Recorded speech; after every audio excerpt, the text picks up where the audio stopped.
It's 2 days before the merry month of May ends. And yes, this is Alwin Ignacio, the diva that you love.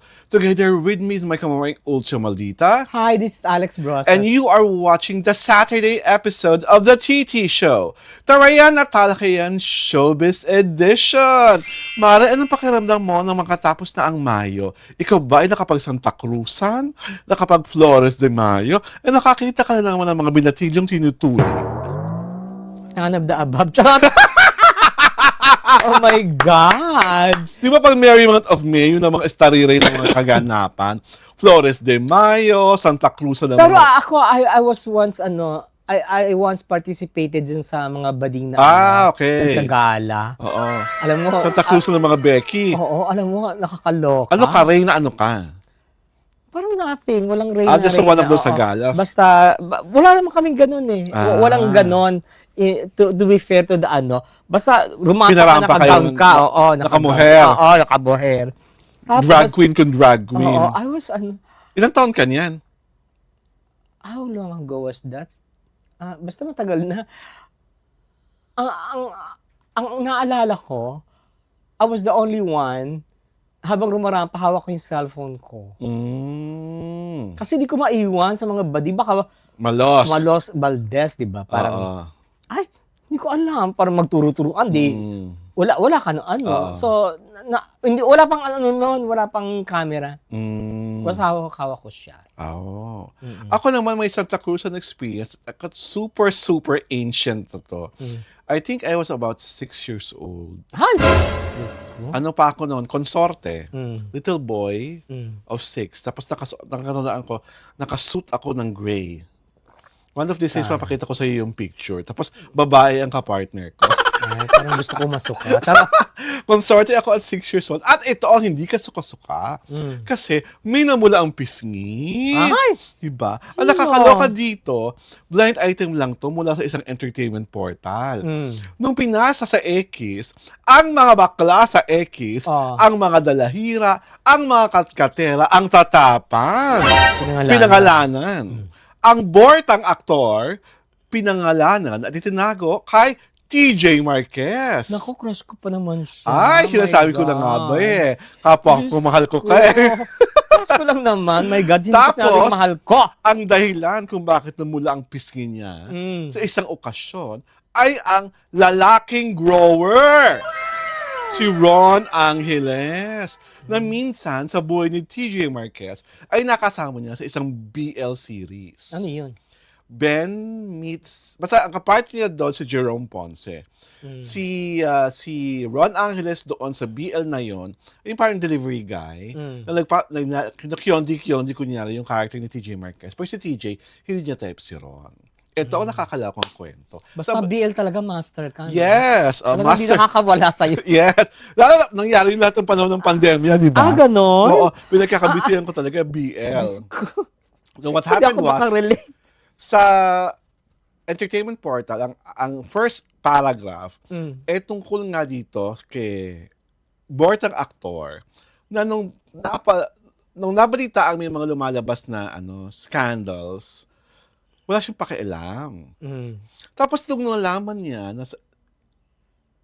sa isa sa Big Four, na ang Big Four, di ba, si Aaron Villaflor, tama ba ako? Yeah. Aaron Villaflor, Nico Natividad, Ron Angeles, and Gil Cuerva.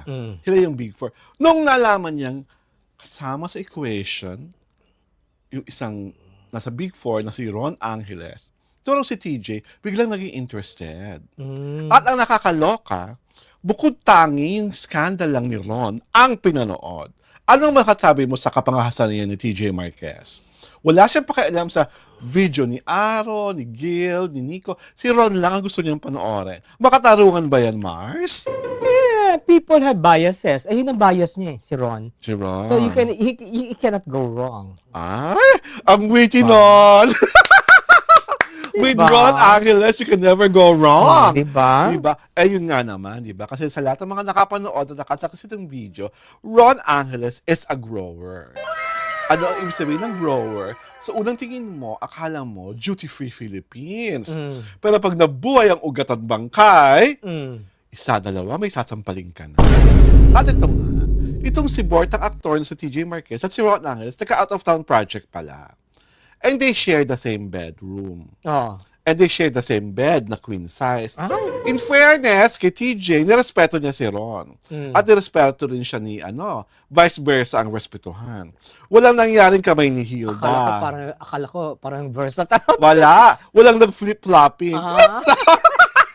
Oh my God!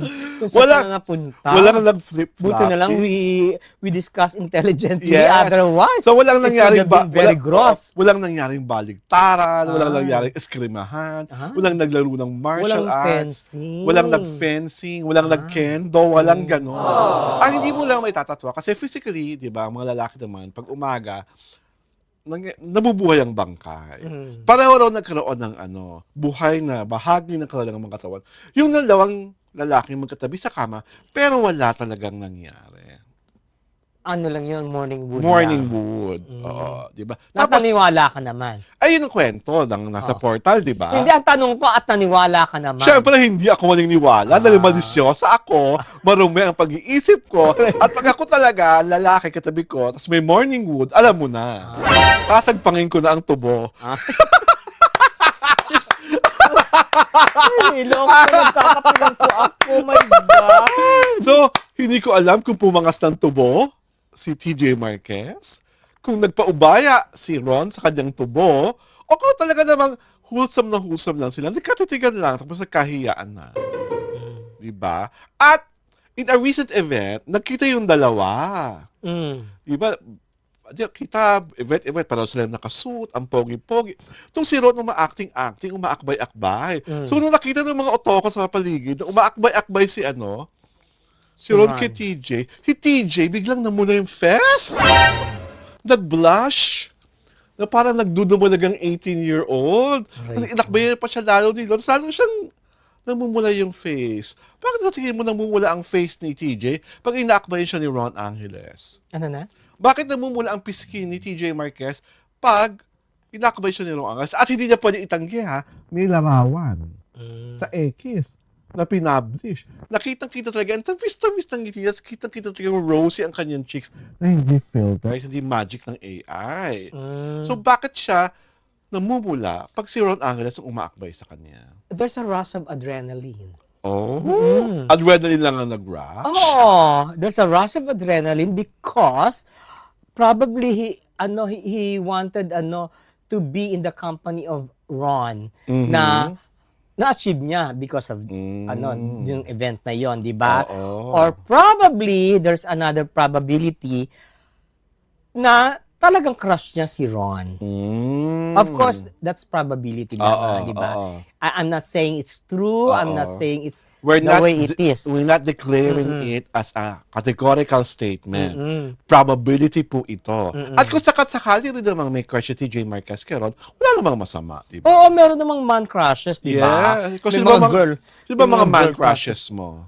Ako? Oo.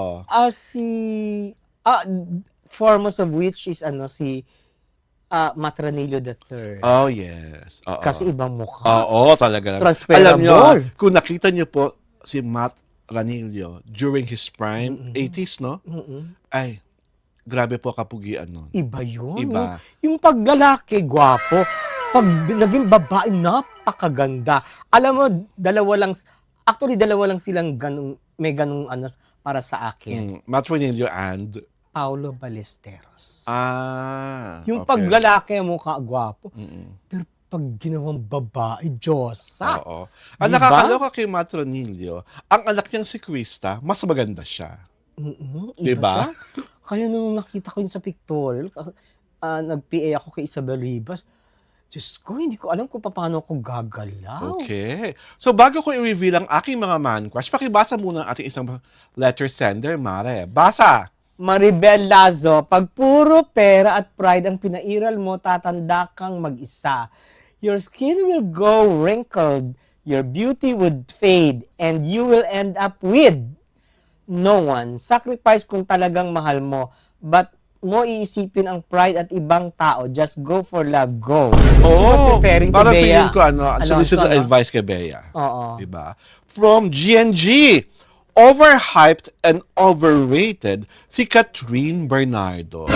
Ay, ang taray ng statement ni GNG. GNG, gusto ko lang munang malaman, kaano-ano mo ang isdang GG?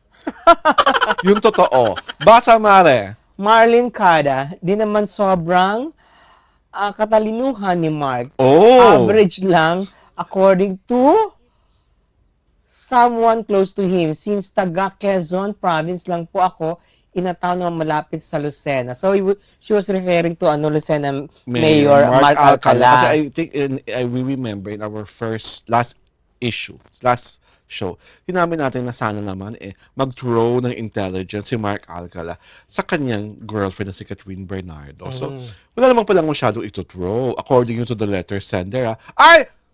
Mula kay Lily. Naku! Lily? Nagmumulto ka ba? Don't tell me, kimpaw ka, Lily Marlene. Ang nagagala namin ni Limot, nakadagal na nakalibing, mga 3 taon na atang walang Diyos. Tapos ito, nagparamdam ka.